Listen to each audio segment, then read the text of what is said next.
पिताजी की जज्बात।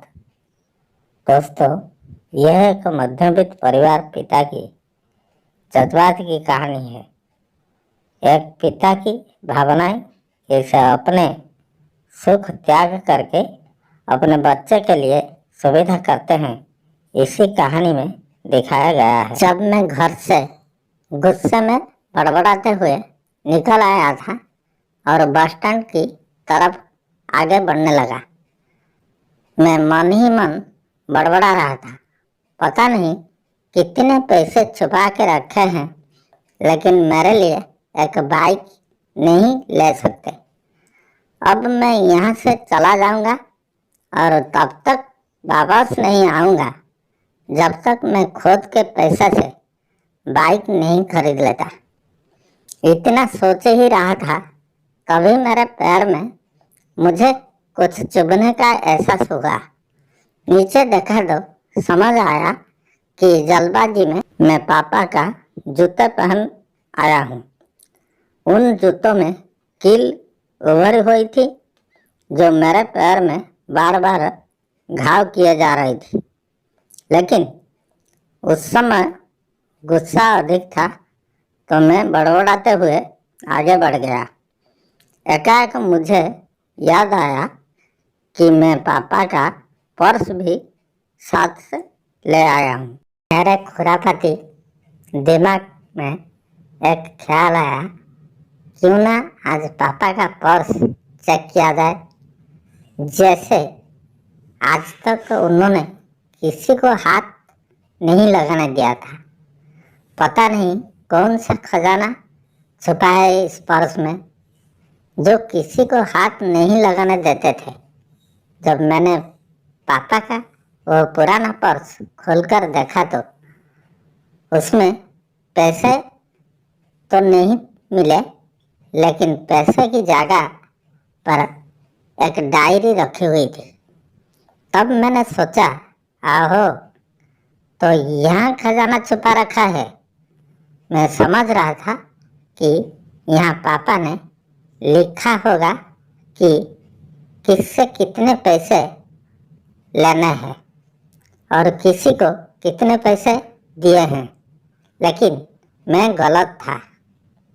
जब मैंने उस छोटी सी डायरी का पहला पेज खोलकर देखा, तो यहाँ पर जो लिखा था वो थोड़ा सीरियस कर देने वाला था। डायरी में जो लिखा था उसे पढ़ने के बाद मेरा चेहरे पे जो एक्सप्रेशन थे वो गायब हो चुके थे, क्योंकि वो डायरी में ऐसा कुछ नहीं था जैसा मैं सोच रहा था।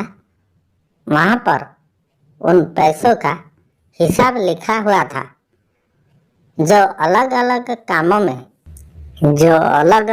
कामों के लिए अलग अलग लोगों से उधार लिया गए थे। उस लिस्ट में कंप्यूटर के नाम पर भी पैसा लिए गए थे। कुछ यूं लिखा था, 42,000 बेटे के कंप्यूटर के लिए। ये वही कंप्यूटर था जिसे मैं आज तक यूज कर रहा हूँ, लेकिन मुझे यह पता नहीं था उस कंप्यूटर को खरीदने के लिए पैसे कहाँ से आए थे। लेकिन आज पता चल रहा था। मुझे आज भी याद है, जब मैंने पहली बार कैमरा के लिए जिद की थी, जो मेरे पापा ने मुझे 2 हफ्ते बाद मेरे बर्थडे पर लाकर दिया था, जिसे देखकर मैं बहुत खुश हुआ था।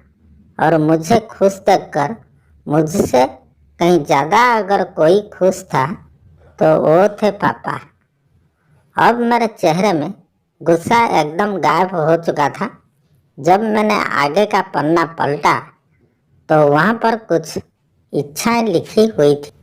पहली जो 20 थी उसमें जो लिखा हुआ था, अच्छे जूते पहनना। ये बात मेरी कुछ समझ नहीं आई। तभी मेरा पाँव अचानक सड़क पर भरे हुई पानी पर जा पड़ा और तभी मेरे पाँव में कुछ गीलीपन होने का एहसास हुआ। जब मैंने जूता उतार कर देखा तो उसका तला टूटा हुआ था। यह देखकर मुझे डायरी में लिखी बात याद आ गई।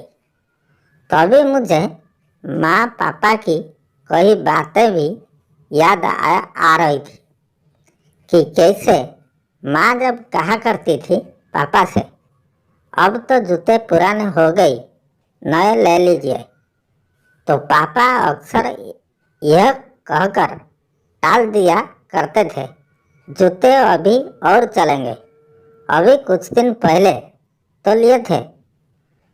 मुझे आज समझ आ रहा था कि कितने दिन और चलेंगे। साथ ही साथ ये भी समझ आ रहा था कि पापा पर्स को क्यों छुपा कर रखे थे। तभी उस डायरी को पढ़ते हुए बस स्टैंड पर पड़ी बेंच पर आकर बैठ गया। अब उस डायरी का आखिरी पन्ना बचा हुआ था। उस पन्ने को जब मैंने पलट कर देखा तो वहाँ कल की तारीख लिखी हुई थी। तारीख के नीचे लिखा हुआ था 80,000 रुपया बाइक के लिए। बस इतना पढ़ा और दिमाग सन्न रह गया। अब मेरे मन में कोई शिकवा गिला नहीं बचा था।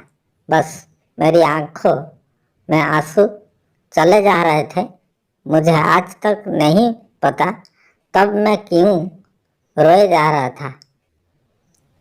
अब मैं जल्दी से घर की तरफ भागा, लेकिन जूतों की वो कील पाँव में अब तक घाव बनाने में कामयाब हो चुकी थी।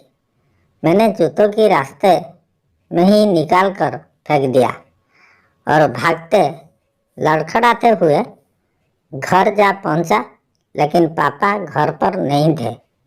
मैं समझ गया वो कहाँ थे। मैं सीधा पास वाली बाइक एजेंसी की तरफ भागा। पता नहीं आज कहाँ से इतनी ताकत आ गई थी कि मैं भागते हुए थक नहीं जा रहा था, और वो भी बिना जूतों की नंगे पैर। जैसे तैसे मैं बाइक एजेंसी पर पहुंचा।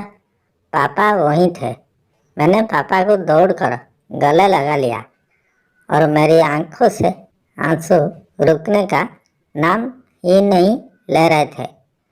पापा को समझ नहीं पा रहे थे आखिरी हो क्या रहा है, मैं क्यों रो रहा हूँ।